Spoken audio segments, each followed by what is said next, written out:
अस्सलाम वालेकुम स्टूडेंट्स। आज का हमारा टॉपिक है need, importance and objective of accounting. सबसे पहले हम जानेंगे कि अकाउंटिंग की नीड यानी उसकी जरूरत क्यों पेश आई। जब बात नीड की आती है तो बात हमारे माइंड में बार्टर सिस्टम की आती है कि पुराने वक्तों में पैसों का कॉन्सेप्ट नहीं था, यानी पैसे उस वक्त नहीं होते थे। जब भी हमने कोई चीज लेनी होती थी या कोई चीज देनी यानी बेचनी होती थी तो हम लोग आपस में उसका एक्सचेंज करते थे, तो हम उसको कहते थे ये हमारा बार्टर सिस्टम है।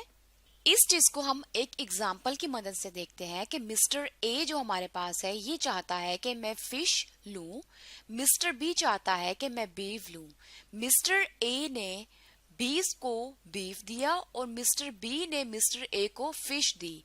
ऐसे इन दोनों ने अपनी जरूरत को पूरा कर लिया। ये हमारे पास पुराने दौर में होता था कि जब पैसे मौजूद नहीं होते थे, हम इसको बार्टर सिस्टम कहा करते थे। मगर जब मनी यानी पैसों का कॉन्सेप्ट आया तो हर चीज की वैल्यू को मेजर किए जाने लगा। यानी कोई भी चीज अगर हम लोग खरीदेंगे या हम लोग कोई चीज बेचेंगे तो उसकी जो पैसे होंगे उसको हम लोग अपने पास बकायदा रिकॉर्ड करेंगे ताकि हमारे पास हमारे पैसों का हिसाब रह सके। इसलिए हमें अपनी अकाउंटिंग की जरूरत महसूस हुई जिसके अंदर हम अपने बिजनेस के पैसों का हिसाब किताब उसका रिकॉर्ड रखते हैं। इसके बाद हम बात करेंगे इम्पोर्टेंस की कि अकाउंटिंग की इम्पोर्टेंस क्या है। बिजनेस की तमाम इंफॉर्मेशन को अकाउंटिंग में रिकॉर्ड किया जाता है ताकि उससे हम लोग अपने बिजनेस के प्रॉफिट और लॉस यानी बिजनेस के नफा या नुकसान को जान सके। इसकी एक मिसाल देख लेते हैं कि बिजनेस में हम लोग अपने प्रॉफिट या लॉस को कैसे जान सकते हैं।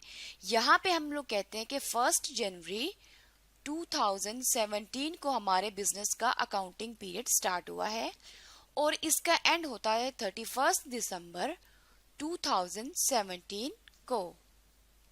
हमारी कंपनी ने 2017 में 1000 बिस्किट्स के पैक सेल किए हैं। कितने के? 1 लाख रुपए के।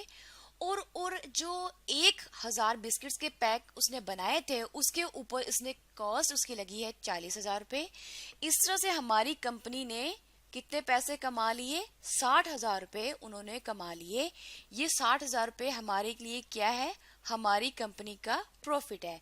इस तरह से हम लोग अपने बिजनेस का प्रॉफिट या लॉस जान सकते हैं। इसके बाद अकाउंटिंग में जब हम लोग कहते हैं बिजनेस की तमाम ट्रांजैक्शन को अकाउंटिंग में रिकॉर्ड करते हैं, हमें अपने बिजनेस के प्रॉफिट और लॉस का पता चलता है। इसके साथ हम लोगों को अपने बिजनेस की फाइनेंशियल पोजीशन यानी बिजनेस के माली हालात का भी पता चलता है। इसकी हम लोग एग्जाम्पल एक देख लेते हैं कि हमारे पास बिजनेस में जितनी भी कीमती चीजें होती हैं और वो हमारे बिजनेस को फायदा देती हैं तो वो कहते हैं हम लोग ये हमारे बिजनेस के एसेट्स हैं। यहाँ पे हम लोग लिख लेते हैं जो हमारे बिजनेस में इस वक्त एसेट्स मौजूद है उनकी वैल्यू है 5 लाख रुपए। और उसके बाद हम देखते हैं कि ये जो हमारे पास बिजनेस में कीमती चीजें मौजूद हैं ये हम लोगों ने किन पैसों से खरीदी हैं। हम सबसे पहले देखते हैं कि लायबिलिटी वो पैसे होते हैं जो हम लोग अपने बिजनेस को चलाने के लिए लोन लेते हैं। यहाँ पे हम लोग लिख देते हैं कि 2 लाख रुपए हम लोगों ने अपने बिजनेस को चलाने के लिए लोन लिया है, वो हमारी लायबिलिटी होगी। दूसरी तरफ बात करते हैं इक्विटी की कि जब हम लोगों ने बिजनेस स्टार्ट किया है, बिजनेस के मालिक ने इस बिजनेस के अंदर 3 लाख रुपए लगाए थे। यानी इस तरह से हम लोग कह सकते हैं कि जब हम लोगों ने बिजनेस स्टार्ट किया तो हमारे पास बिजनेस में हम लोगों ने 2 लाख लोन लिया और 3 लाख रुपए हमारे अपने पैसे थे। इस तरह से हम लोगों ने 5 लाख रुपए अपने बिजनेस में लगाए और इन 5 लाख से हम लोगों ने अपने बिजनेस की कीमती चीजों को खरीदा है। इस बैलेंस शीट को इसको हम बैलेंस शीट कहते हैं। बैलेंस शीट की मदद से हम लोग अपने बिजनेस के माली हालात जान सकते हैं कि हमारी कंपनी के पास कितनी कीमती चीजें मौजूद हैं, कितने पैसे उसने लोन लिए हैं और कितने पैसे उसके अपने हैं। इसके बाद हम देखेंगे कि हमारी अकाउंटिंग के ऑब्जेक्टिव क्या हैं। बिजनेस में सबसे पहले हमारे पास ट्रांजैक्शंस होती हैं। उन ट्रांजैक्शंस को यानी वो लेन देन जो हमारे बिजनेस में होता है उसको हम ट्रांजैक्शंस कहते हैं। उन ट्रांजैक्शंस को हम लोग अपने बिजनेस में रिकॉर्ड करते हैं। रिकॉर्ड करने का मकसद ये होता है कि हमारे पास ये एक सबूत के तौर पर पड़े हों, ताकि अगर हमें कभी भी इसकी जरूरत पड़े तो हम लोग इसको आसानी से देख सकते हैं। मिसाल के तौर पर अगर हमारी कंपनी के ऊपर किसी चीज के लिहाज से केस हो जाता है कोर्ट में, तो उसके लिए अगर हमें किसी ट्रांजैक्शंस वगैरह की कोई रिकॉर्डिंग वगैरह चाहिए हो, सबूत चाहिए, तो इस रिकॉर्डिंग से हमें सबूत मिल सकते हैं। जब हम लोग अपने बिजनेस की तमाम ट्रांजैक्शंस को रिकॉर्ड कर लेते हैं तो उससे हमें अपने बिजनेस के प्रॉफिट और लॉस का पता चलता है।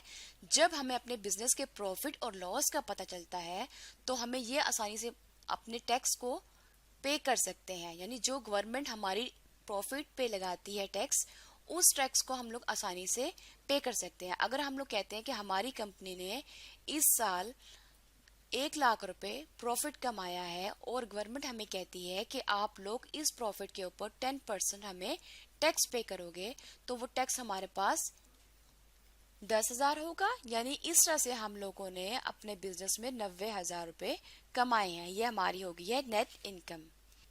जब ट्रांजैक्शंस रिकॉर्ड हो जाती है, हमें अपने बिजनेस के प्रॉफिट एंड लॉस का पता चल जाता है। उसके बाद हम लोग कहते हैं हमें अपने बिजनेस की फाइनेंशियल स्टेटमेंट को देखकर बिजनेस की फाइनेंशियल पोजीशन का पता चलता है।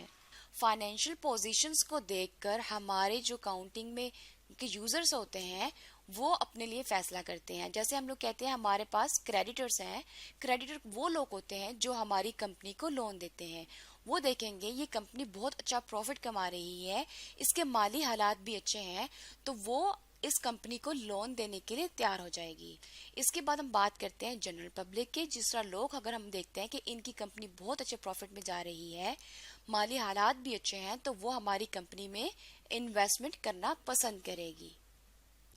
अब जितनी भी चीजें हमारे इंफॉर्मेशन हमारे बिजनेस में रिकॉर्ड हो चुकी हैं, उनकी इंफॉर्मेशन यानी कि हमारे फाइनेंशियल पोजीशन के बारे में, हमारे प्रॉफिट लॉस के बारे में जितनी भी इंफॉर्मेशन होगी, ये सारी इंफॉर्मेशन हम अपनी मैनेजमेंट को देते हैं, ताकि मैनेजमेंट हमारे बिजनेस के लिए डिसीजन ले सके। और अगर हमारे बिजनेस के नुकसान में जा रहा है तो उसको एक्टिविटीज को कंट्रोल करने का भी डिसीजन ले सके। आज हमने इस वीडियो में सीखा कि अकाउंटिंग हमारी जिंदगी में कैसे अहमियत रखती है और क्यों जरूरी है।